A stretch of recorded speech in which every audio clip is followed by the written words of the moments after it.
This is Noir Alley, and I'm your host, Eddie Muller. This week's offering is the second this season by prolific yarn spinner William Riley Burnett. It's Nobody Lives Forever, released by Warner Brothers in 1946.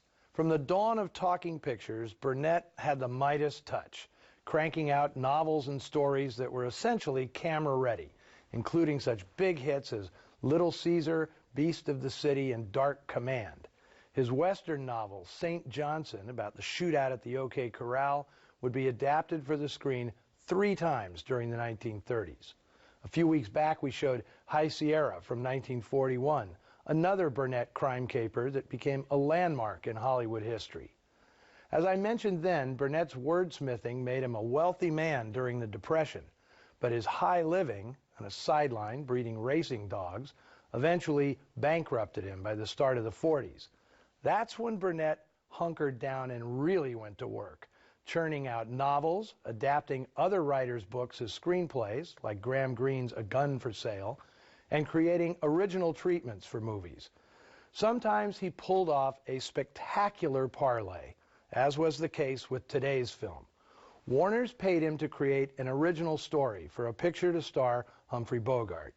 But Burnett had a clause in his contract stipulating that a film based on one of his original stories had to be made within a certain amount of time, or else he could take back the story and turn it into a novel, which is exactly what happened. He then sold Nobody Lives Forever for serialization in Collier's magazine in 1943, and then sold it to Knopf for publication as a hardcover in 1945. Warner's then paid Burnett again for the rights to the novel, and then paid him yet again to write the screenplay. That's not a trifecta, it's the quinfecta. Now, this kind of savvy, orchestrated largely by his agent, H.N. Swanson, got Burnett back in the chips and allowed him to live a comfortable life to a ripe old age, writing all the way until his eyesight failed him in the last few years.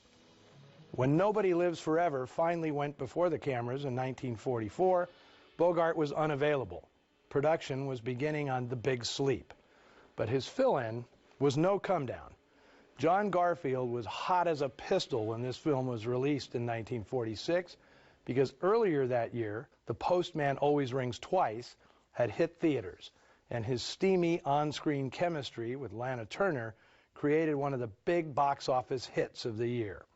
The sparks he gives off with co-star Geraldine Fitzgerald in this film aren't as intense, but that's mainly because Burnett wasn't the same kind of writer as James M. Cain. Burnett's forte was putting his characters under pressure, not throwing them into passionate clinches. The romance here is demure, even sweet, as Fitzgerald's wallflower character, a wealthy widow named Gladys Halverson, melts the hardened heart of Garfield's veteran grifter, whose cohorts want him to bilk her out of her fortune. That dame sure surprised me. She's a dish. You just don't figure a rich widow's gonna look like that. The noir vibe is supplied mainly by director Jean Negulesco and cameraman Arthur Edison. The Romania-born Negulesco began as a painter, and his early jobs in Hollywood were as a set decorator, designer, and a director of dozens of short films.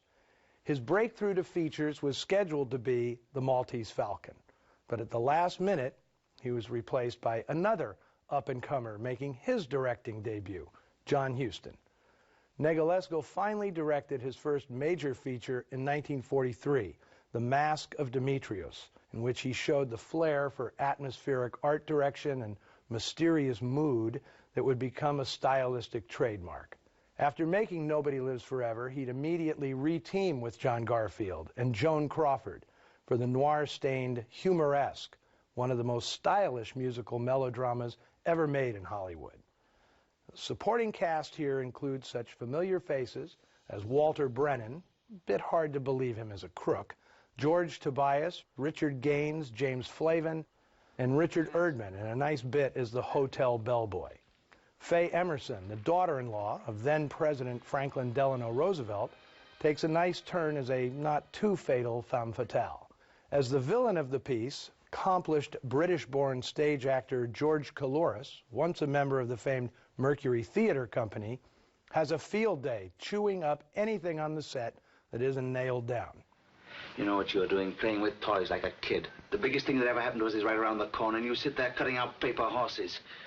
This one is noir with a soft-boiled heart, as W.R. Burnett creates his version of a Damon Runyon story, featuring a gaggle of crooks with more mirth in them than menace. From 1946, Nobody Lives Forever.